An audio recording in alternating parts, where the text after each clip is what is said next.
Di pinggir jalan raya yang lengang, berdiri sebuah warung kecil beratap seng yang nyaris tak terlihat kalau bukan karena lampu neon pucat yang menggantung di sudut atapnya. Warung itu milik seorang lelaki tua bernama Pak Leman, yang tiap malam duduk di bangku kayu sambil menyeruput kopi pahit buatannya sendiri. Tak banyak yang datang ke warung itu. Hanya segelintir sopir truk dan tukang ojek malam yang singgah, berbicara lirih, lalu pergi seakan takut merusak keheningan. Udara malam menusuk, tapi warung itu tak pernah tutup, seolah menyimpan sesuatu yang tak bisa dibiarkan tertidur.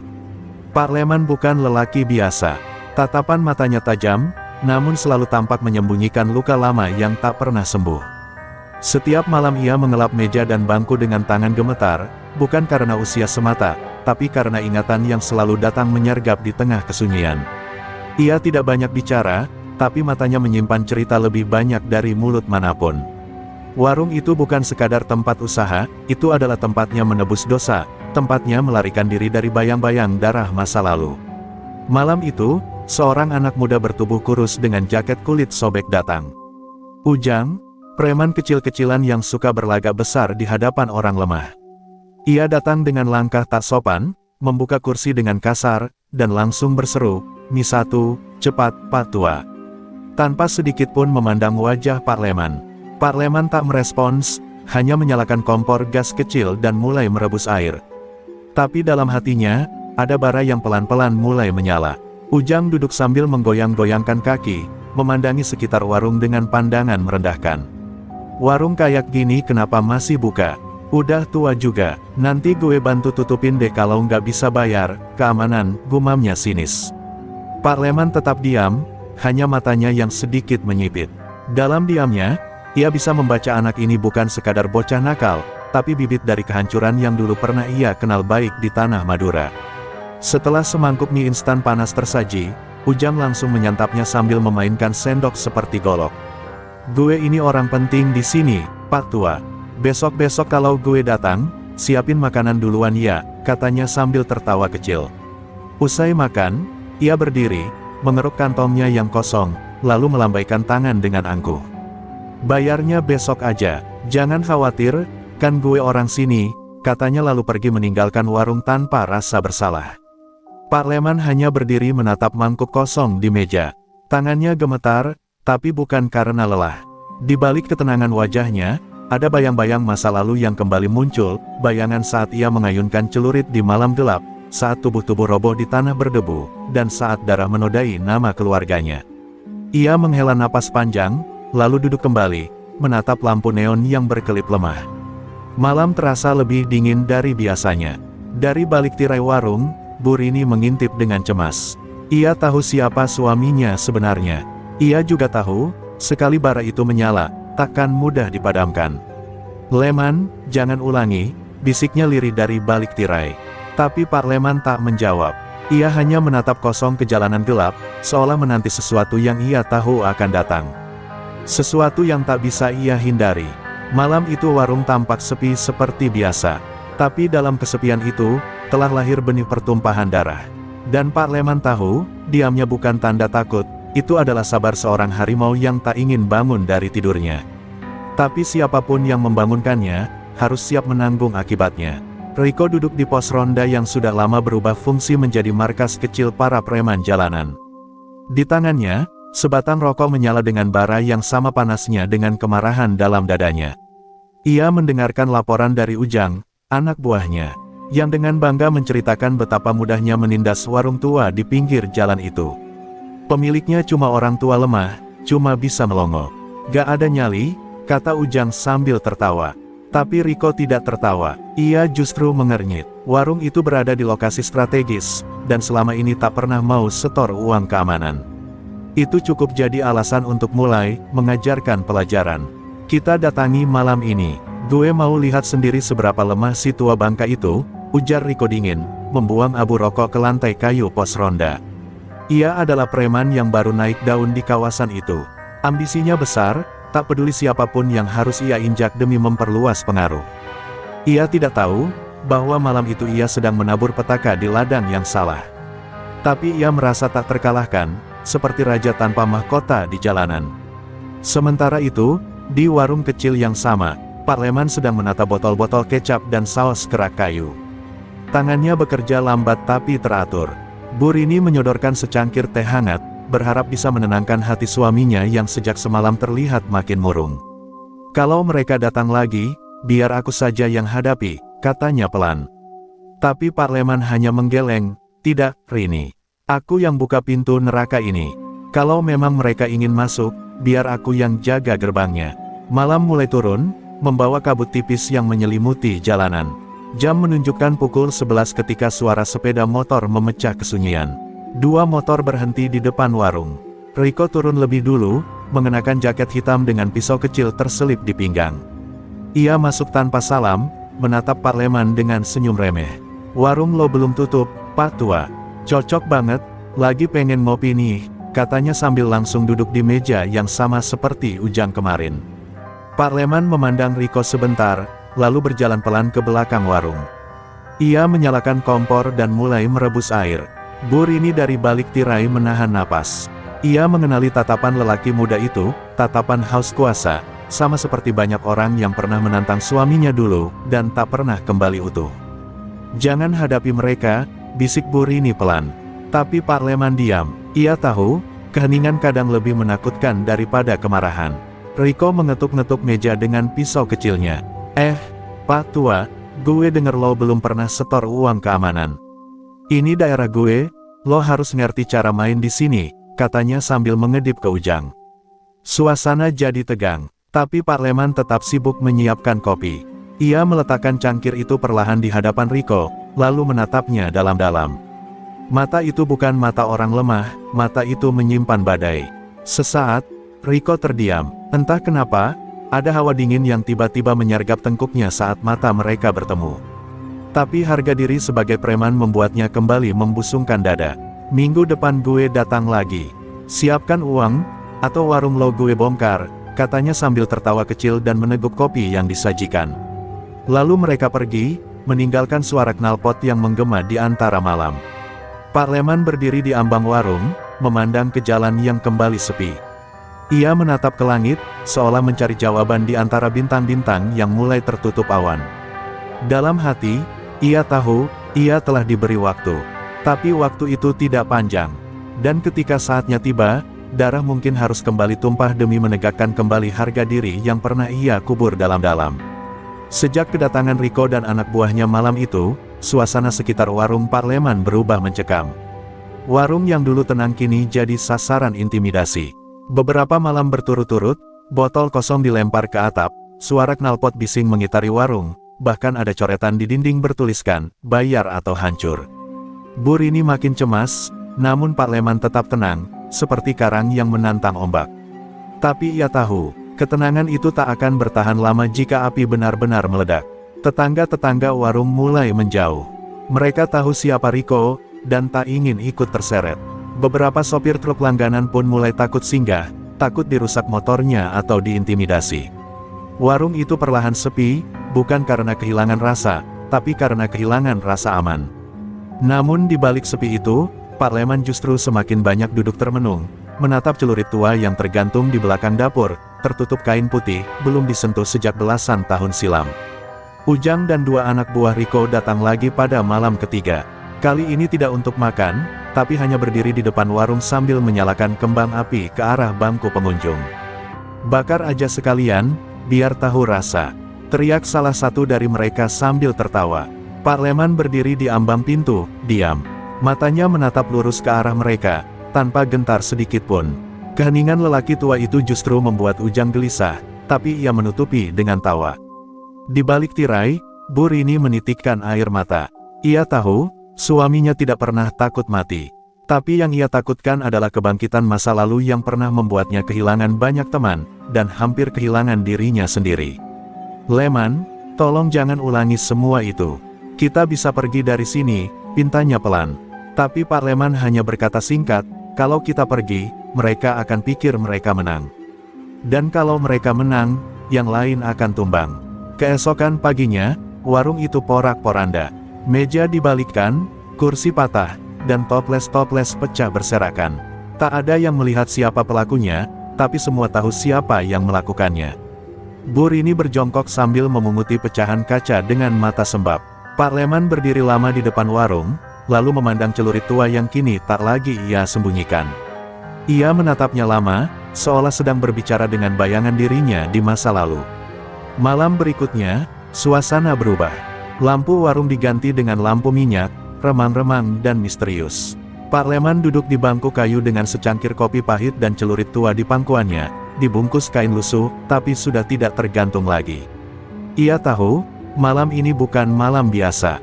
Ia sudah merasa hawa berbeda, udara yang menusuk, tenang tapi berbahaya. Ia sedang menunggu siapapun yang berani melangkah lebih jauh. Riko ternyata punya rencana sendiri. Ia merasa waktunya menunjukkan siapa penguasa sebenarnya. Ia mengajak 5 anak buahnya, lengkap dengan pentungan dan pisau lipat. Malam ini kita ajari dia. Gue pengen lihat warung itu rata sebelum pagi, katanya dingin. Ia tidak tahu bahwa di balik warung kecil yang tampak lemah itu, sedang duduk mantan algojo Carok yang telah menahan amarahnya terlalu lama. Dan jika amarah itu meledak, darah pasti akan menyusul. Di atas langit, awan gelap mulai menggulung. Angin malam bertiup lebih kencang dari biasanya. Warung itu berdiri diam, seperti perangkap yang menunggu mangsa. Dan di dalamnya, Pak Leman telah bersiap. Kali ini, bukan untuk bertahan, tapi untuk menuntaskan. Karena ada saatnya diam tidak cukup. Dan malam ini, diam itu akan pecah bersama jeritan pertama yang berani menyentuh batas kesabarannya.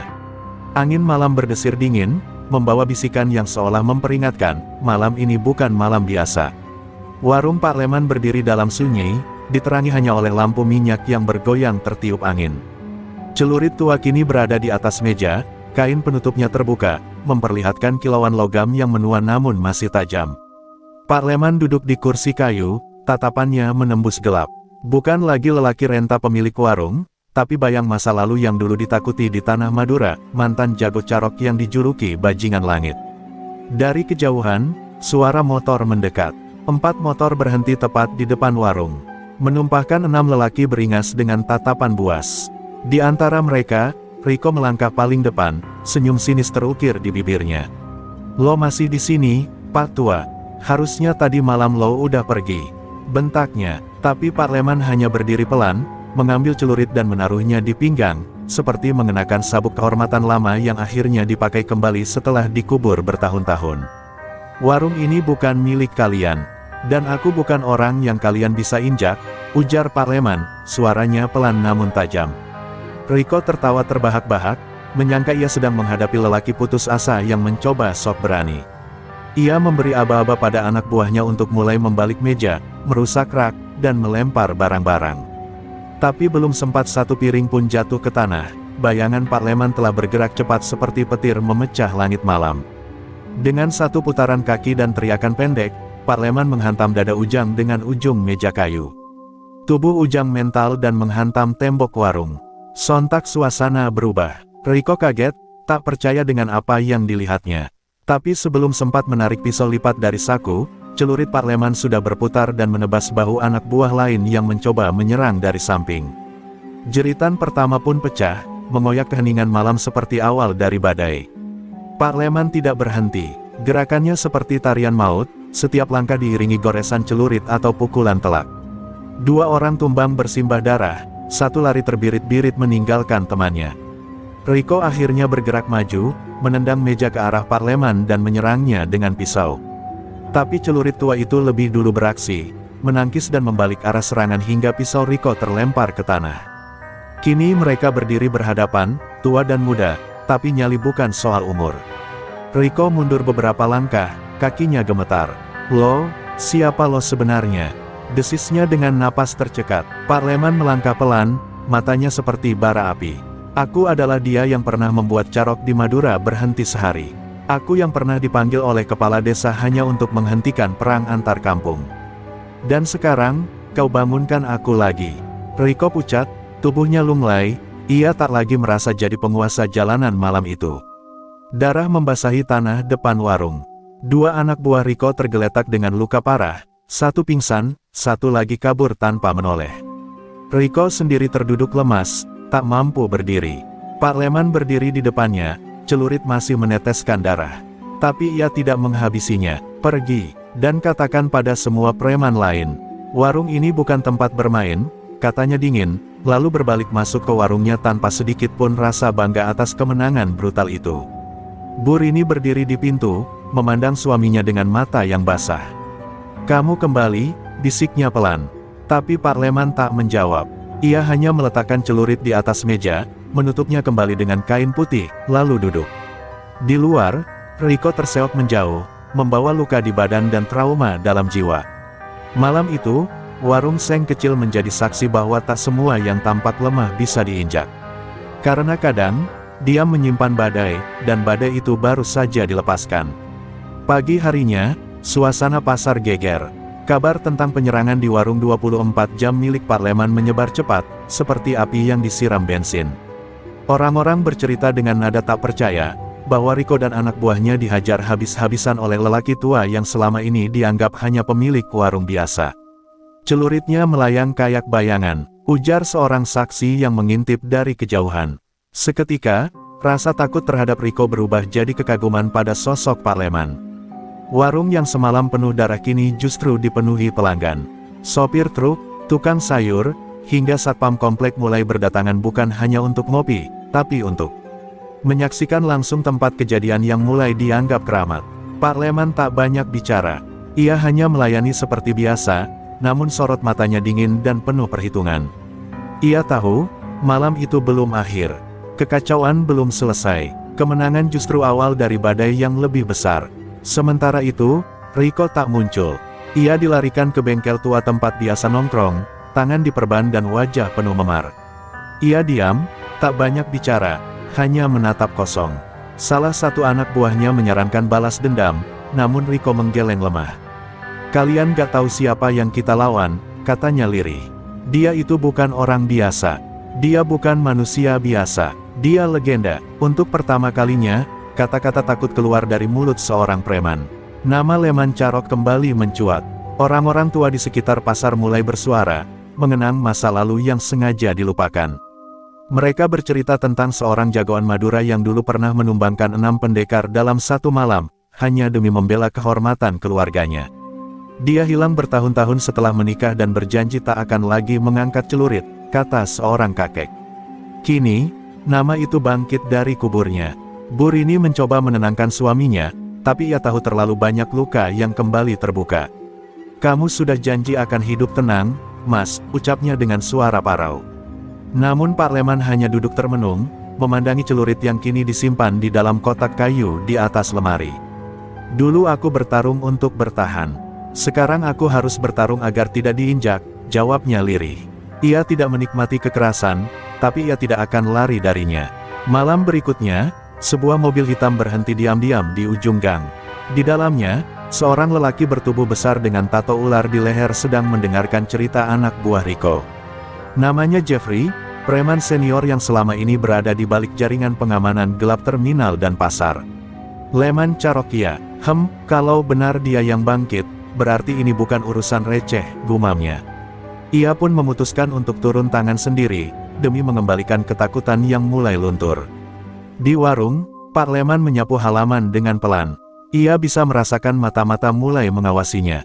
Ia tahu, dunia hitam tak akan tinggal diam. Kemenangan yang ia menangkan bukan hanya mengusir Riko, tapi juga mengusik ekosistem lama yang selama ini tak tersentuh hukum. Ia telah membangkitkan sesuatu yang selama ini tertidur, dan kini ia harus siap jika badai yang lebih besar datang mengetuk. Aroma kopi kembali merebak dari warung kecil itu, tapi bersama aroma itu ada hawa tajam yang menyusup di balik asap, hawa bahaya. Dan Pak Leman tak lagi bisa berpura-pura menjadi pemilik warung biasa. Ia adalah bayang masa lalu yang kini berjalan di antara dunia sekarang, seorang mantan algojo Carok yang terpaksa bangkit karena ketidakadilan kembali menantangnya. Dan ini baru permulaan. Suasana malam kembali mencekam ketika langkah kaki Jeffrey menyusuri gang-gang sempit menuju warung Pak Leman. Tato ular di lehernya menyembul jelas di balik jaket kulit hitam, seakan memberi isyarat bahwa racun sedang dibawa turun ke bumi. Jeffrey bukan preman sembarangan, ia adalah sosok di balik banyak penghilangan diam-diam di pasar dan terminal. Ia bergerak di senyap, mematikan tanpa banyak suara, dan malam ini, ia datang bukan untuk bicara, tapi untuk menilai seberapa berbahaya legenda bernama Leman Carok. Di dalam warung, Pak Leman menyeduh kopi tanpa ekspresi. Bu Rini mencuci piring di belakang, sementara suasana sepi karena pelanggan sudah berkurang. Tiba-tiba, pintu warung terbuka. Angin malam berembus masuk, membawa serta aroma ancaman. Jeffrey masuk tanpa permisi, menatap Pak Leman seperti menilai seekor macan tua yang konon masih bisa menerkam. Jadi ini warungnya, gumam Jeffrey, duduk pelan sambil mengetuk-ngetuk meja dengan jarinya yang penuh cincin besi. Pak Leman tak menoleh, hanya meletakkan cangkir di depan tamunya. Kopi hitam, pahit, sesuai muka dan niatmu, katanya dingin. Jeffrey menyeringai, tapi tak membalas. Ia meneguk kopi itu, lalu menaruh kembali cangkir dengan keras. Saya dengar lo bikin Riko nangis, katanya sambil menyandar. Anak-anak pasar mulai ngomongin nama lo. Leman carok katanya, gue datang bukan mau ribut. Gue cuma mau tahu, lo masih tajam, atau cuma legenda berdebu. Tak ada jawaban dari Pak Leman. Ia hanya menatap mata Jeffrey tajam, cukup untuk membuat preman berpengalaman itu sedikit waspada. Ketegangan menggantung di udara, seperti dua binatang buas saling mengukur di batas wilayah. Jeffrey berdiri, melangkah pelan mendekat, lalu membungkuk dan berbisik, kalau lo gak mau masalah makin besar, lebih baik warung ini tutup. Lo gak akan sanggup lawan gua, Pak Tua. Namun, sebelum sempat melangkah pergi, Jeffrey dikejutkan oleh satu gerakan kilat. Pak Leman menarik celurit dari bawah meja, mengayunkannya tepat di depan wajah Jeffrey, cukup dekat untuk membuatnya mundur satu langkah, cukup tajam untuk mengiris udara. Kalau kau pikir aku tua dan lemah, coba saja malam ini. Tapi satu hal yang harus kau tahu, aku bukan legenda karena cerita. Aku legenda karena darah yang pernah kubuat tumpah, ucap Pak Leman, suaranya datar seperti angin malam. Jeffrey terdiam, dadanya naik turun menahan emosi. Ia tak menyangka respon secepat itu.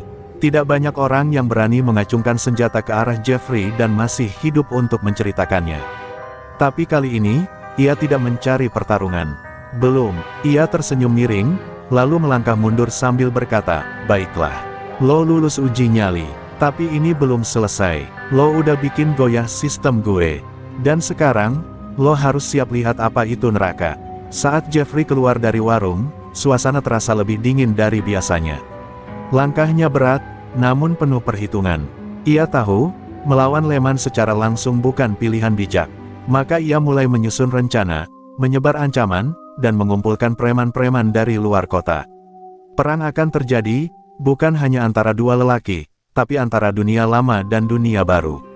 Dan di tengah semua itu, Pak Leman duduk di warungnya, sunyi, namun siap untuk melawan gelombang apapun yang datang. Sejak malam itu, warung Pak Leman tak lagi sekadar tempat ngopi. Ia berubah menjadi simbol perlawanan, sekaligus target yang menanti serangan. Di balik sunyi malam, suara motor-motor menderu memasuki kota. Bukan motor sembarang, tapi milik preman-preman bayaran dari luar kota. Didatangkan Jeffrey untuk satu misi, menghancurkan reputasi Leman Carok dan mengembalikan ketakutan di bawah kendalinya. Pasar dan terminal harus kembali tunduk, dan itu hanya bisa terjadi jika Leman ditumbangkan. Mereka datang berkelompok. Ada Ucok dari Medan, pemilik tangan besi yang dikenal suka mematahkan tulang kering musuhnya. Ada Doyok dari Surabaya, preman pasar brutal yang biasa memimpin 50 anak buah. Ada juga Roni, ex-narapidana dari Cipinang yang katanya pernah membekap 2 orang dengan rantai motor. Ketiganya datang bukan hanya karena uang, tapi juga karena nama Leman yang membuat penasaran. Mereka ingin tahu, siapa sebenarnya orang tua yang berani menamparkan ego Jeffrey. Bu Rini mulai merasakan perubahan di sekitar warung.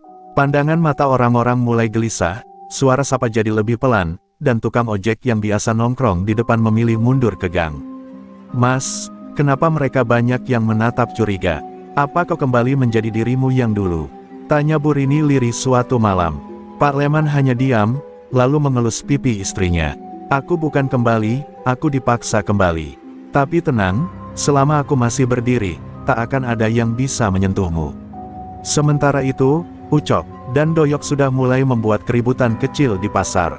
Mereka memalak pedagang, membakar lapak, dan menyebar selebaran yang bertuliskan ancaman bagi siapapun yang mendukung si tua bangka penjaga warung. Mereka ingin membentuk rasa takut kembali. Namun yang mengejutkan, sebagian besar pedagang justru memilih diam, bukan karena takut pada para preman baru itu, melainkan karena percaya pada nama Leman Carok. Diam mereka bukan penyerahan, tapi keyakinan. Jeffrey melihat itu sebagai tanda bahaya. Ketika ketakutan tak lagi bekerja, maka kekerasan harus menjadi bahasa terakhir. Ia memerintahkan serangan langsung ke warung Pak Leman. Jangan tunggu dia duluan, datangi, ratakan, bakar kalau perlu. Gue gak peduli berapa orang yang luka. Yang penting, nama dia hilang dari tempat ini, kata Jeffrey dengan mata merah membara. Ia sadar, jika Leman bertahan satu malam lagi, ia akan kehilangan kendali atas segalanya. Malam yang ditentukan pun tiba. 5 motor berhenti di depan warung dengan suara meraung memekakkan telinga. Ucok melompat turun, memegang besi panjang. Doyok membawa rantai baja. Mereka tertawa sambil menendang bangku dan merusak papan nama warung. Namun, dari balik warung yang redup, suara celurit beradu terdengar. Suara yang khas, tajam, dan menakutkan. Pak Leman keluar perlahan, mengenakan sarung dan baju hitam longgar, wajahnya datar, dan celurit di tangannya mengkilat kena cahaya lampu jalan. Kalau kalian memang jagoan, kenapa datang beramai-ramai menyerang warung kopi? Ucap Pak Leman tanpa gentar. Dulu waktu aku masih muda, yang datang paling banyak cuma 3. Tapi sekarang, 5 orang. Apa kalian segitu takutnya pada seorang tua? Suara itu membuat para penyerang terdiam sejenak. Bahkan Doyok, yang dikenal sadis, mendadak merasa ragu. Aura yang terpancar dari Pak Leman bukan dari otot, tapi dari nyali dan sejarah yang tak bisa dihapus oleh siapapun. Namun serangan tetap terjadi, dan di malam itulah, darah kembali membasahi halaman warung 24 jam. Tapi kali ini, bukan darah Pak Leman. Malam itu menjadi saksi bisu kembalinya sosok yang pernah ditakuti puluhan tahun lalu. Di bawah cahaya lampu jalan yang temaram, bayangan Pak Leman berdiri tegak seperti hantu masa lalu yang menuntut balas. Ucok, yang biasanya brutal dan haus darah, justru menjadi yang pertama mengendurkan genggaman besinya. Tatapan mata Pak Leman menusuk tajam, bukan karena marah, tapi karena tenang, dan ketenangan itulah yang membuat para preman goyah. Namun sebelum sempat berpikir panjang, Doyok maju dengan rantai terayun, memekikkan suara ancaman. Celurit Pak Leman bergerak seperti kilat, menebas rantai di udara dan membuat Doyok terhuyung mundur. Belum sempat si preman mengatur napas, tebasan kedua menyayat lengannya, membuatnya meraung kesakitan. Darah pertama mengalir di trotoar, menyatu dengan bayangan lampu yang bergetar oleh gerak. Roni, yang dikenal paling liar, mencoba menyerang dari samping, namun sebuah tendangan lutut Pak Leman ke ulu hatinya membuatnya tersungkur, muntah darah di kaki sendiri.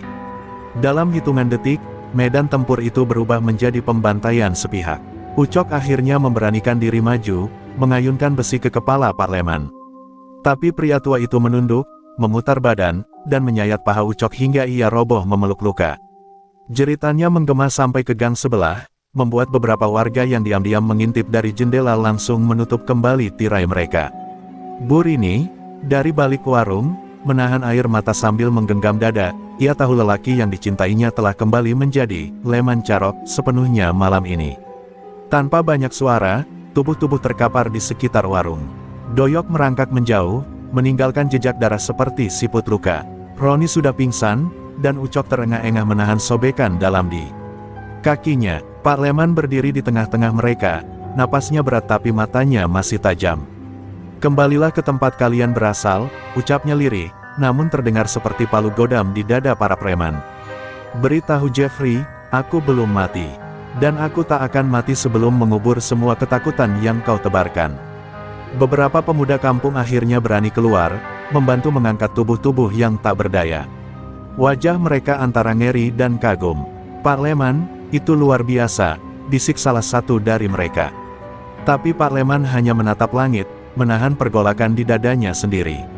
Ia tak bangga dengan darah yang ia tumpahkan, tapi ia tahu, terkadang, demi melindungi yang damai, seorang lelaki harus kembali berdiri dalam badai. Kabar pembantaian malam itu menyebar cepat. Nama Leman Carok kembali jadi buah bibir, bukan sebagai mitos, tapi sebagai kenyataan hidup. Para pedagang merasa aman kembali, namun tahu badai belum sepenuhnya reda. Sebab Jeffrey, preman besar yang licik dan kejam itu, belum muncul. Dan ketika Jeffrey mendengar laporan anak buahnya, ia tidak marah. Ia hanya tersenyum, duduk di atas kursinya dan berkata, "Akhirnya, lo bangun juga, Lehman, tapi ini belum selesai. Sekarang giliranku." Malam itu, Lehman duduk di kursi rotannya, menatap celurit yang masih berlumur darah. Ia tahu, setelah ini bukan lagi urusan warung atau wilayah. Ini akan jadi pertempuran harga diri dan masa lalu. Sebuah babak akhir akan segera terbuka, dan kali ini, tak ada tempat untuk sembunyi. Pasar pagi itu lebih sunyi dari biasanya. Para pedagang yang biasanya sudah bersorak sejak subuh, kini hanya berbisik. Mata mereka tertuju pada satu titik kosong di tengah pasar, tempat di mana Pak Lehman dan Jeffrey sepakat untuk menyelesaikan segalanya. Tidak ada polisi, tidak ada penengah. Hanya dua pria dengan dendam, kehormatan, dan sejarah kelam yang bertabrakan. Warung Pak Lehman tutup untuk pertama kalinya. Bahkan Bu Rini tak kuasa bicara, hanya bersimpuh di sajadah, memanjat doa dengan air mata. Jeffrey datang dengan langkah mantap, mengenakan jaket hitam dan tangan kosong. Ia bukan preman biasa. Sejak muda, ia telah melawan para pendekar jalanan, membangun kekuasaan di atas tulang-tulang orang yang dilibasnya. Namun hari ini, untuk pertama kalinya, jantungnya berdetak tak teratur. Sosok tua dengan sarung dan ikat kepala sederhana menantinya di tengah pasar, berdiri seperti pohon tua yang tak bisa ditebang. Celurit Pak Lehman menggantung di tangan kanan, namun sorot matanya lebih tajam dari logam itu. "Jadi lo beneran dateng?" kata Jeffrey, menyeringai sinis. "Gue pikir lo udah tua dan tinggal nunggu mati." Pak Lehman hanya mengangguk. "Aku memang menua, Jeffrey. Tapi ada hal yang tak pernah tua, tanggung jawab menjaga kehormatan. Kau sudah menghina tanah ini, melukai orang-orangnya. Kau pikir ini cuma soal warung dan pasar. Ini tentang siapa yang berhak tinggal dengan damai." Jeffrey tak menunggu lama. Ia melompat maju, melepaskan pukulan cepat ke arah kepala Pak Lehman. Tapi pria tua itu menghindar dengan kelincahan tak terduga, memutar tubuh dan menghantamkan lutut ke perut Jeffrey. Sang preman terhuyung, matanya melebar, ia tak menyangka tubuh tua itu masih menyimpan tenaga sebesar ini. Serangan demi serangan pun menyusul. Jeffrey mengandalkan pukulan keras dan tendangan rendah, tapi Pak Lehman membaca setiap gerakannya seperti membaca buku lama yang ia tulis sendiri. Celurit belum digunakan. Bagi Pak Lehman, ini bukan sekadar pertarungan fisik, ini perang batin, tentang bagaimana membungkam keangkuhan tanpa harus menumpahkan nyawa. Tapi ketika Jeffrey mengeluarkan pisau kecil dari sepatu dan mencoba menusuk perutnya, batas pun dilampaui. Pak Lehman menepis dengan cepat dan membalas satu tebasan celurit ke tangan kanan Jeffrey. Darah menyembur, membuat pasar menegang. Para saksi menahan napas, menyaksikan duel antara dua zaman yang sedang saling memutuskan takdir. Jeffrey berlutut, terengah, matanya berkaca-kaca bukan karena sakit, tapi karena kalah. "Kenapa, lo gak bunuh gue aja?" desisnya sambil menatap Pak Lehman dengan penuh benci. Tapi Lehman hanya menunduk, menyarungkan celuritnya. "Karena yang kau butuh bukan kematian, Jeffrey, tapi rasa malu. Itu akan lebih menyakitkan dan lebih lama tinggal di dadamu," ucapnya pelan, lalu berbalik meninggalkan kerumunan yang langsung membuka jalan. Langit pagi mulai cerah. Cahaya menyinari sosok Pak Lehman yang perlahan menjauh, meninggalkan darah, luka, dan sejarah di belakangnya. Tapi untuk warga kota kecil itu, pagi ini akan selalu diingat sebagai hari ketika kehormatan menang atas kejahatan. Dan lelaki tua bernama Lehman Charok, kembali dikenang bukan karena kekerasan, tapi karena keberanian menjaga yang benar. Beberapa hari setelah duel itu, warung 24 jam milik Pak Lehman kembali dibuka. Namun suasananya tak lagi sama. Bukan karena ketakutan, tapi karena rasa hormat yang tak terucapkan. Warga dari penjuru kampung berdatangan bukan hanya untuk ngopi, tapi untuk sekadar melihat wajah lelaki tua yang telah menyelamatkan kehormatan mereka. Bu Rini duduk di sudut warung, menyajikan kopi dengan tangan sedikit gemetar. Ia tahu suaminya menang, tapi ada bagian dari jiwa Lehman yang tertinggal di tengah pasar bersama darah Jeffrey. Ucapan terima kasih datang dari berbagai arah, dari pedagang yang dulu dipalak, dari pemuda yang hampir kehilangan keberanian, dari anak-anak kecil yang kini bisa bermain tanpa dihantui premanisme. Tapi Pak Lehman tidak menyambut pujian. Ia lebih banyak diam, matanya sering menerawang jauh, seolah menatap masa lalu yang tak kunjung usai. Celuritnya sudah ia simpan dalam kotak kayu tua dan dikunci rapat. Ia berharap tak perlu lagi menyentuhnya. Namun trauma bukan sesuatu yang bisa disimpan begitu saja. Setiap kali malam tiba dan lampu jalan mulai menyala, Lehman duduk di beranda warung sambil menatap jalanan kosong. Ia melihat bayangan masa lalu, wajah-wajah yang pernah ia tebas, jeritan musuh-musuh yang terkapar, dan darah yang tak bisa hilang dari ingatannya. Ia tahu, meski menang, ia tak akan pernah benar-benar bebas dari beban yang dibawanya. Suatu malam, seorang pemuda mendekat. Anak dari pedagang buah yang pernah dipukuli anak buah Jeffrey. "Pak, saya mau belajar silat. Bukan buat berantem, buat jaga diri dan bantu kampung kalau ada orang jahat lagi." Pak Lehman menatapnya lama, sebelum akhirnya tersenyum kecil. Untuk pertama kalinya, ia melihat secercah harapan, bahwa perlawanan bisa diwariskan bukan lewat kekerasan, tapi lewat keberanian dan kebijaksanaan. Hari demi hari, warung kembali ramai. Namun kali ini bukan sekadar tempat makan, tapi tempat orang-orang belajar tentang harga diri, keberanian, dan batas antara kekuatan dan kebijaksanaan. Pak Lehman tidak lagi carok di jalanan, tapi semangatnya hidup di setiap anak muda yang belajar dari keteguhan hatinya. Jeffrey, ia menghilang tanpa jejak. Rumor mengatakan ia meninggalkan kota, membawa luka dan rasa malu yang tak bisa sembuh. Suatu sore, Bu Rini duduk di sebelah Lehman. "Masih belum bisa tidur nyenyak?" tanyanya lembut. Pak Lehman mengangguk pelan. Tiap malam, suara mereka datang lagi. Bu Rini menggenggam tangannya erat. "Tapi kau telah menyelamatkan banyak orang. Itu yang lebih penting." Matahari terbenam perlahan, memandikan warung kecil itu dengan cahaya kemasan. Di depan mereka, jalanan sepi. Tapi kali ini bukan karena takut. Karena damai telah kembali. Dan di antara aroma kopi, senyum warga, dan celurit yang terkunci dalam kotak kayu tua, cerita tentang Lehman Carok akan terus hidup, bukan sebagai preman, bukan sebagai pembunuh, tapi sebagai penjaga terakhir dari harga diri. Sebuah kampung.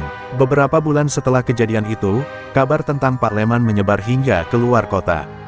Wartawan lokal datang, menulis artikel berjudul, "Preman Tumbang di Tangan Pemilik Warung." Foto Pak Lehman saat duduk di kursi rotan tuanya tersebar di media sosial, membuat warung kecil itu jadi tempat ziarah diam-diam bagi mereka yang mencari inspirasi tentang keberanian. Tapi di balik sorot mata tua itu, masih tersimpan satu kenyataan yang tidak bisa dibagi pada siapapun, bahwa meskipun tubuhnya menang, jiwanya masih berperang. Malam-malamnya dipenuhi mimpi buruk. Ia bermimpi Jeffrey kembali, kali ini membawa lebih banyak orang. Atau lebih buruk, anak muda yang ia latih menjadi penerus justru menggunakan ilmu itu untuk menindas orang lain. Dalam diam, Pak Lehman sering bertanya pada dirinya sendiri, apakah kekuatan hanya akan melahirkan kekerasan baru? Tapi setiap kali ia melihat pemuda-pemuda itu membantu warga tua membawa barang, menjaga pasar malam, atau mencegah perkelahian antar remaja, hatinya sedikit tenang.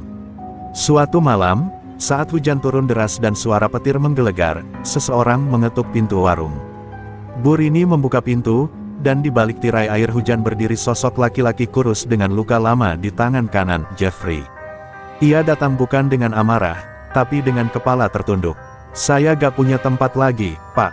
Kalau masih pantas, saya cuma minta segelas kopi, dan maaf," ucapnya lirih. Pak Lehman menatapnya lama, napasnya berat, namun akhirnya ia berkata pelan, "Masuk." Tapi kali ini, jangan bawa dendam. Malam itu mereka duduk berdua dalam diam. Hanya suara hujan dan kepulan kopi hitam yang jadi saksi. Tak ada perdebatan, tak ada cerita. Tapi di antara hening itu, ada pengakuan tak terucapkan bahwa masing-masing dari mereka telah kehilangan dan belajar dengan cara paling pahit. Jeffrey tak jadi musuh lagi, tapi bukan juga kawan. Ia hanyalah manusia yang tersesat, dan warung itu menjadi pelabuhan terakhir dari jiwanya yang lelah. Beberapa bulan kemudian, Lehman mulai jarang terlihat di warung. Usianya mulai memakan tubuhnya. Ia lebih sering duduk di belakang, membiarkan para pemuda yang dulu ia latih mengambil alih urusan warung. Bu Rini tahu, suaminya sedang mempersiapkan diri untuk berpulang, bukan dengan pedang di tangan, tapi dengan damai di hati. Dan mungkin itu yang paling ia harapkan selama ini. Suatu hari, Pak Lehman duduk di kursi tuanya, menatap jalanan. Ia memanggil salah satu anak muda, menyerahkan kunci kotak kayu tua berisi celurit legendarisnya. "Jangan pernah gunakan ini untuk menyerang lebih dulu. Tapi jangan pernah takut untuk membela yang lemah," pesannya pelan. Pemuda itu mengangguk, menerima amanah dengan mata berkaca-kaca. Sore itu, Langit berubah jingga. Angin membawa bau tanah basah dan daun jatuh. Pak Leman memejamkan mata, napasnya melambat. Tak ada jeritan, tak ada perlawanan. Ia pergi seperti bayangan senja, pelan, tapi membekas. Dan warung kecil itu, untuk selamanya, menjadi tempat orang mengenang bahwa bahkan lelaki paling berdarah pun bisa berakhir dengan cara paling damai. Setelah kepergian Pak Leman, warung 24 jam itu tidak pernah benar-benar sepi. Meski kursi rotan tempat duduknya dibiarkan kosong, semua yang datang ke sana merasa seolah semangat lelaki tua itu masih hadir, mengawasi, membimbing, dan menjaga. Gilang, pemuda yang menerima celurit dan pesan terakhir dari Leman, kini menjadi sosok baru yang dihormati. Tapi bukan karena kekuatan, melainkan karena sikapnya yang tenang dan penuh wibawa, persis seperti gurunya. Namun ketenangan itu tak berlangsung lama. Dari luar kota, muncul kelompok preman baru yang menyebut diri mereka, Bajak Asap. Mereka datang membawa sepeda motor dengan knalpot bising, meresahkan pasar malam, dan mencoba memungut uang keamanan dari para pedagang. Para warga mulai gelisah, trauma lama kembali menyelimuti mereka. Tapi kali ini, mereka tak serapuh dulu. Mereka punya Gilang, dan warung 24 jam bukan sekadar tempat ngopi, tapi benteng keberanian. Gilang tahu, melawan dengan tangan kosong hanya akan mengulangi lingkaran kekerasan yang dulu ditutup dengan damai oleh almarhum Leman. Tapi saat ia melihat seorang anak penjual sayur ditendang hanya karena tak mau bayar, jaga malam, matanya berubah. Ia tak membuka kotak celurit itu. Ia hanya berdiri di tengah pasar, menatap pemimpin, Bajak Asap, seorang pria bertato yang tertawa meremehkan. "Kau murid si tua itu. Katanya dia legenda, tapi dia sudah mati, tinggal warisannya yang lemah," ejeknya. Tanpa berkata banyak, Gilang menangkis pukulan pertama dengan gerakan cepat. Suara tulang beradu terdengar tajam di antara keramaian. Tapi yang mengejutkan semua orang adalah cara Gilang menghentikan serangannya tepat di leher lawan. Tangannya gemetar, bukan karena takut, tapi karena ingat pesan Leman, jangan pernah gunakan ini untuk menyerang lebih dulu. Dengan suara lirih namun tegas, ia berkata, "Aku bukan pembunuh. Tapi aku juga bukan orang yang akan diam melihat ketidakadilan." Pemimpin, Bajak Asap tersungkur, malu, dan tak percaya dirinya dikalahkan tanpa celurit, tanpa darah. Anggotanya kabur satu persatu. Dan untuk pertama kalinya dalam hidupnya, Gilang melihat bahwa kekuatan sejati bukan terletak di tangan, tapi di hati. Warga bersorak, bukan karena kemenangan, tapi karena harapan telah kembali nyata. Anak-anak yang dulu takut keluar malam, kini berani bermain di sekitar warung. Malam itu, Gilang duduk di kursi tua peninggalan Leman. Ia menatap jalanan, lalu menengok ke arah kotak celurit yang masih terkunci rapat. "Aku akan terus jaga warisanmu, Pak. Bukan celuritnya, tapi keberaniannya," bisiknya. Bu Rini tersenyum dari balik dapur, matanya berkaca-kaca melihat bahwa perjuangan suaminya tak berakhir di liang kubur, tapi hidup di dada pemuda yang mau menegakkan harga diri tanpa menjadi pemangsa. Warung itu tetap buka 24 jam. Tapi kini bukan hanya sebagai tempat ngopi atau makan, melainkan sebagai simbol. Simbol bahwa di tengah malam yang paling kelam pun, selalu ada cahaya kecil yang tak pernah padam. Dan cahaya itu, adalah keberanian. 2 minggu setelah insiden dengan Bajak Asap, Gilang merasa ada sesuatu yang tidak beres. Setiap malam, ia merasakan seperti ada yang mengawasi warung dari kejauhan. Suasana di sekitar warung pun menjadi ganjil, terlalu tenang, terlalu sepi untuk ukuran lingkungan yang baru saja diselamatkan dari teror. Bahkan Bu Rini, yang biasanya selalu tegar, mulai terlihat sering termenung sambil memandangi foto mendiang Pak Leman di dinding. "Warisan bapakmu, bukan hanya keberanian, Lang. Tapi juga musuh-musuh yang belum habis," ucapnya lirih, meski Gilang bukan anak kandungnya. Suatu malam, saat Gilang sedang membersihkan meja, seorang pria tua dengan jubah hitam dan tatapan tajam muncul di ambang pintu. "Kau Gilang?" tanyanya. Tanpa menunggu jawaban, pria itu duduk dan menyalakan sebatang rokok. Udara di warung terasa lebih dingin, seolah waktu ikut menahan napas. "Aku kenal betul Leman. Kami dulu bersaudara seperguruan. Tapi dia yang menyebabkan guruku mati," ucapnya tanpa emosi. Gilang menegang. "Dan sekarang, kau yang mewarisi darahnya." Pria itu memperkenalkan dirinya sebagai Badarto, bekas saudara seperguruan Pak Leman, yang bertahun-tahun lalu memilih jalan dendam. Dulu, saat mereka masih muda, terjadi pertarungan mematikan dalam perebutan ilmu pamungkas, taring merah. Pak Leman menang, tapi Mbah Darto menuduhnya curang karena menggunakan jurus terlarang. Sejak saat itu, Darto menghilang, menunggu waktu untuk membalas. Dan kini, ia menganggap Gilang sebagai pintu terakhir balas. Dendam itu, buka kotak itu, Lang. Gunakan celuritnya. Aku ingin tahu seberapa hebat warisan Leman dalam tubuhmu, tantang Darto. Tapi Gilang menolak. Pak Leman bukan mewariskan dendam, tapi damai, jawabnya tegas. Darto tertawa keras, namun tawanya getir, seperti orang yang terlalu lama hidup dalam bayang dendam. Kalau begitu, kau harus bersiap melihat orang-orang yang kau lindungi satu persatu jatuh, katanya dingin sebelum berlalu, meninggalkan aroma kematian di udara. Hari-hari berikutnya menjadi penuh tekanan. Satu pedagang kecil di pasar ditemukan pingsan dengan luka aneh di punggung. Seorang anak muda yang sering membantu di warung nyaris dilindas motor oleh pengendara misterius.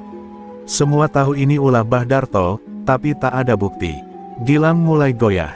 Dalam sepinya, ia duduk di depan kotak celurit warisan Leman. Jemarinya menyentuh kayu tua itu dengan gemetar, antara ingin dan takut. Ia tahu, jika kotak itu dibuka, hidupnya akan berubah selamanya. Burini mendekatinya, menatap dengan mata yang sembab. Kalau kau membuka itu, jangan untuk membunuh, Lang. Tapi untuk mengakhiri dendam yang tak pernah selesai, katanya pelan. Kata-kata itu seperti petir di dada Gilang. Ia sadar, bahwa kadang damai bukan berarti diam, tapi berdiri di garis api, dan menghentikan nyala dendam sebelum membakar semuanya. Malam pun tiba, hujan turun deras. Di luar warung, Mbah Darto berdiri menanti di tengah jalan, dengan tangan kosong tapi aura membunuh menyelimuti tubuhnya. Gilang melangkah keluar dengan langkah pelan, celurit warisan Leman kini tergenggam di tangan kanannya. Bukan sebagai senjata pembalasan, tapi sebagai simbol perlawanan terakhir terhadap masa lalu yang penuh darah. Pertarungan belum dimulai, tapi malam itu semua orang tahu, satu dari dua jiwa ini tidak akan pulang dalam keadaan yang sama. Hujan semakin deras, seolah langit pun ikut menangis menyaksikan dua sosok dari generasi berbeda berdiri saling berhadapan. Mbah Darto menatap Gilang dengan mata penuh dendam yang membeku puluhan tahun. Di tangannya, ia menggenggam sebilah golok panjang berhiaskan ukiran kuno, senjata yang konon pernah digunakan gurunya. Sementara Gilang hanya membawa celurit tua peninggalan Pak Leman, senjata yang tak pernah lagi mencicipi darah sejak Leman memutuskan hidup dalam damai. Malam ini, kututup luka masa lalu dengan darahmu, anak. Teriak Mbah Darto, lalu menyerang secepat kilat. Gilang menangkis, tubuhnya terpental oleh tenaga dalam yang tak sebanding. Tapi ia bangkit lagi, matanya membara, bukan karena benci, tapi karena tekad. Setiap langkah Mbah Darto dihadapinya dengan ketenangan yang mengingatkan semua orang pada Leman muda. Setiap tebasan dibalas dengan tangkisan penuh pengendalian. Orang-orang mulai berdatangan di bawah hujan.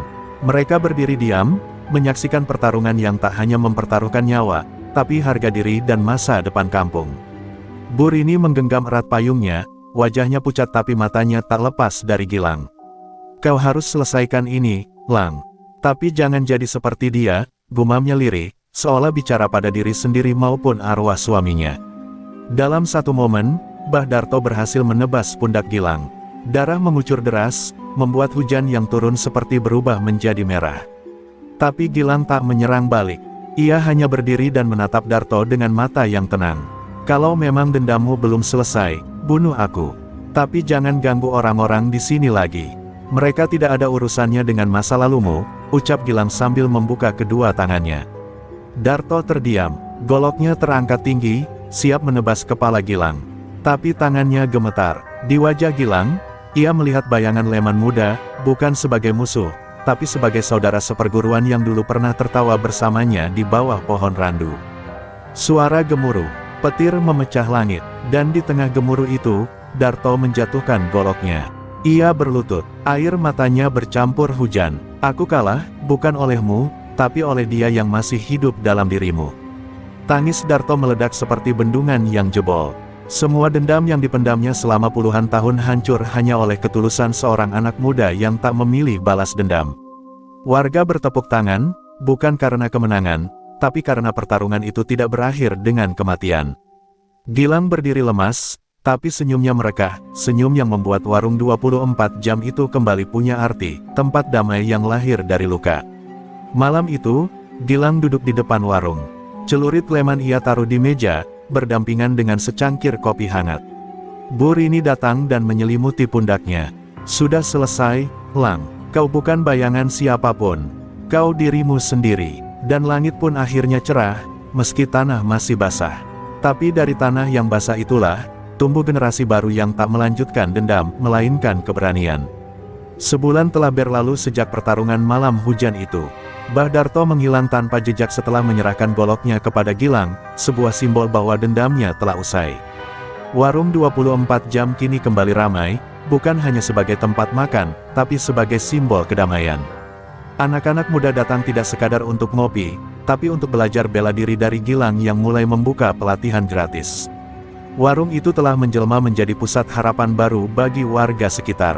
Namun, di balik ketenangan itu, bayangan baru mulai mengendap-endap. Seorang pria tinggi besar dengan rambut mohawk dan tatapan tajam seperti bilah pisau muncul di terminal, menanyakan warung 24 jam. Namanya Rangga Kolor, mantan anak buah preman besar Jakarta yang kini mengincar kota kecil itu sebagai lahan bersih yang bisa ia kuasai. Rangga mendengar cerita soal celurit lemon dan anak muda bernama Gilang, dan baginya, itu hanya cerita romantis yang layak dihancurkan. Malam itu, Rangga datang ke warung dengan dua anak buahnya. Ia duduk tanpa bicara, menatap Gilang dari kejauhan. Udara berubah dingin seperti malam hujan saat Mbah Darto datang dulu. Gilang menyadari aura ancaman itu. Mau pesan apa, Bang? Tanyanya ramah. Rangga tersenyum sinis. Saya datang bukan buat makan. Saya datang buat ngambil alih tempat ini. Suasana mendadak hening. Pengunjung lain berhenti mengunyah. Ketegangan terasa seperti benang tipis yang siap putus. Gilang tetap tersenyum, tapi matanya berubah serius. Tempat ini bukan milik saya. Ini milik semua orang yang ingin damai, katanya. Rangga berdiri dan menendang kursi hingga terbalik. Kalau begitu, saya akan buat tempat ini kembali jadi tempat takut, bukan damai. Teriaknya, lalu pergi sambil meninggalkan ancaman. Gilang hanya menunduk, menyadari bahwa babak baru telah dimulai. Bukan dengan orang dari masa lalu, tapi dari luar yang tak mengerti arti luka dan pengampunan. Keesokan harinya, salah satu warga ditemukan babak belur di dekat pasar. Di dinding pasar tertulis cat merah, damai adalah lemah. Pesan itu jelas dari Rangga. Gilang mulai memasang mata, dan orang-orang yang dulu percaya damai kini mulai dilanda takut lagi. Apa kita harus kembali bersembunyi? Tanya salah satu pemuda. Gilang hanya menjawab, tidak. Kita harus berdiri. Tapi kali ini, bukan untuk membalas, melainkan untuk bertahan. Bu Rini mengusap luka di lengan Gilang yang belum sembuh sempurna. Bapakmu dulu bisa bertahan karena tahu kapan harus menyerang. Kau juga harus tahu, Lang, katanya pelan. Gilang terdiam, hatinya berkecamuk. Ia tidak ingin warung ini kembali jadi medan perang, tapi ia juga tak bisa membiarkan orang-orang disakiti. Dan kali ini, ancamannya bukan soal dendam lama, tapi penguasaan kekuasaan brutal yang tidak mengenal ampun. Malam itu, Gilang duduk sendiri di depan warung. Celurit lemon ia letakkan di atas meja, tapi tidak ia genggam. Ia menatap langit, memikirkan langkah berikutnya.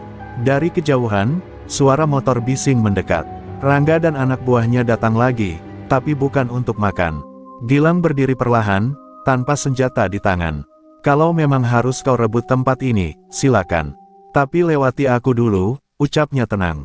Dan di malam itu, bentrokan dua dunia kembali tak terelakkan. Suara motor Rangga dan dua anak buahnya mengoyak malam yang baru saja mulai tenang. Gilang berdiri di depan warung, tubuhnya tegak namun tenang, tanpa celurit di tangan.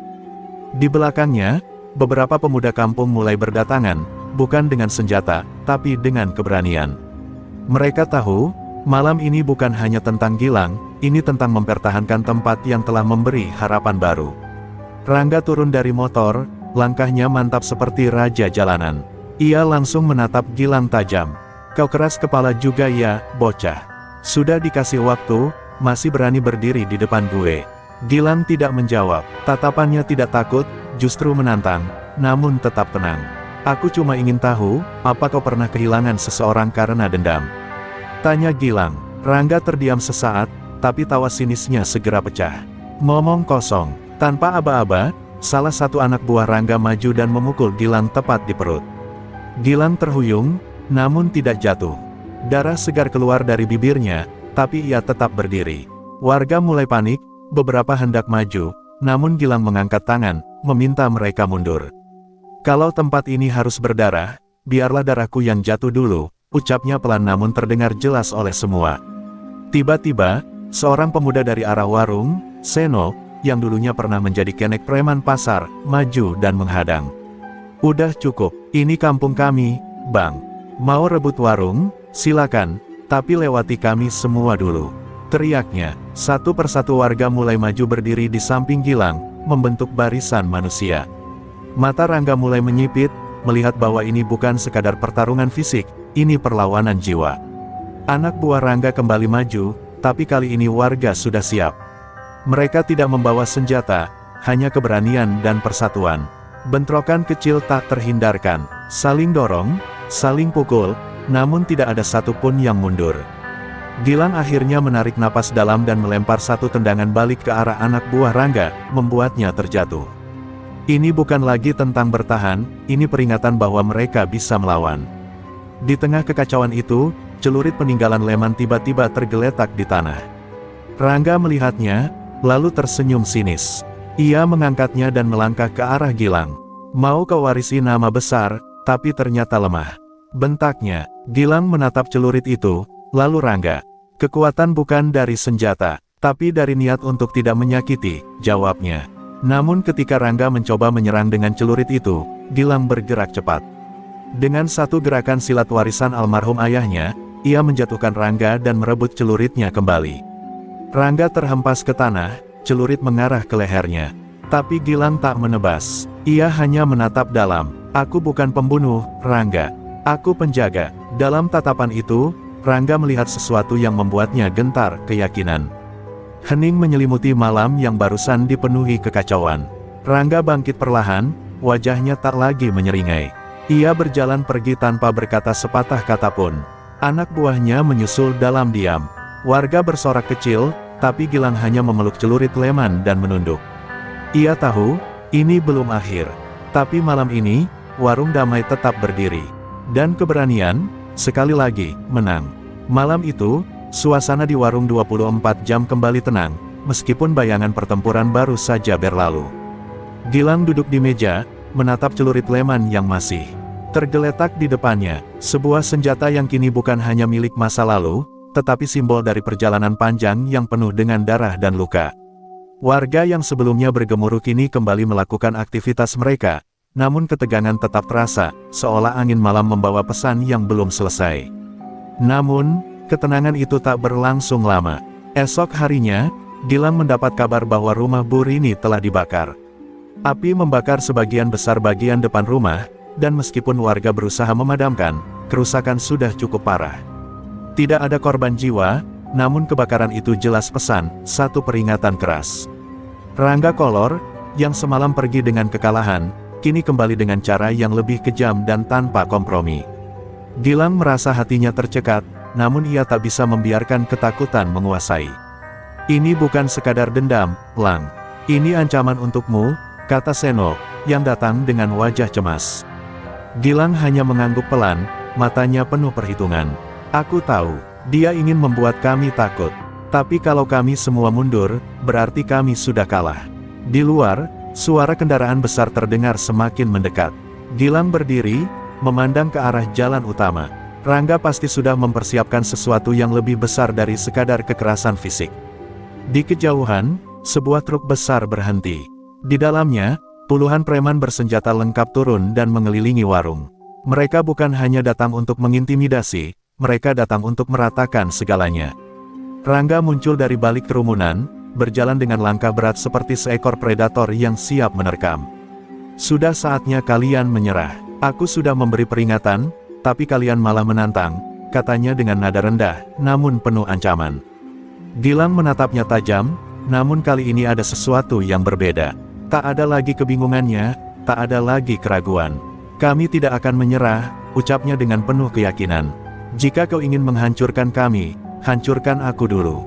Ucapan Gilang menggelegar di udara malam, seperti sebuah sumpah yang ditujukan untuk semua yang hadir.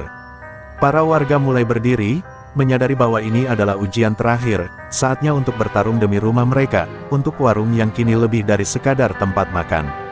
Rangga tersenyum sinis, lalu mengarahkan jari telunjuknya pada Gilang. Malam ini akan jadi malam terakhir bagi kalian. Aku akan hancurkan semuanya, termasuk namamu, teriaknya. Namun, ketika preman-preman Rangga mulai bergerak maju, Gilang melangkah ke depan, mengangkat kedua tangannya, lalu dengan suara lantang berkata, "Jika kalian ingin bertarung, bertarunglah denganku. Jangan sakiti orang lain." Tanpa memberi kesempatan untuk membalas, Gilang melompat ke tengah kerumunan, tubuhnya bergerak cepat bagaikan angin yang tak bisa ditangkap. Pukulan demi pukulan datang dari berbagai arah, namun Gilang menghindar dan melawan dengan gerakan yang lebih mengalir. Dalam satu serangan cepat, ia berhasil melumpuhkan dua orang sekaligus. Seno, bersama beberapa pemuda lainnya, ikut bergerak, membentuk pertahanan di sekitar warung. Tak ada lagi rasa takut, hanya keberanian yang mengalir di darah mereka. Pertempuran itu terasa seperti ujian yang tak hanya menguji fisik, tetapi juga tekad setiap orang yang ada di sana. Di tengah keributan, Rangga mendekati Gilang dengan golok besar yang bersinar di bawah cahaya lampu. "Kau tak akan bisa menang, bocah," teriaknya sambil melayangkan sabetan yang sangat cepat. Gilang menangkis dengan celurit leman, melawan setiap serangan dengan keterampilan yang telah dipelajari sejak kecil. Mereka berdua bertarung seperti dua kekuatan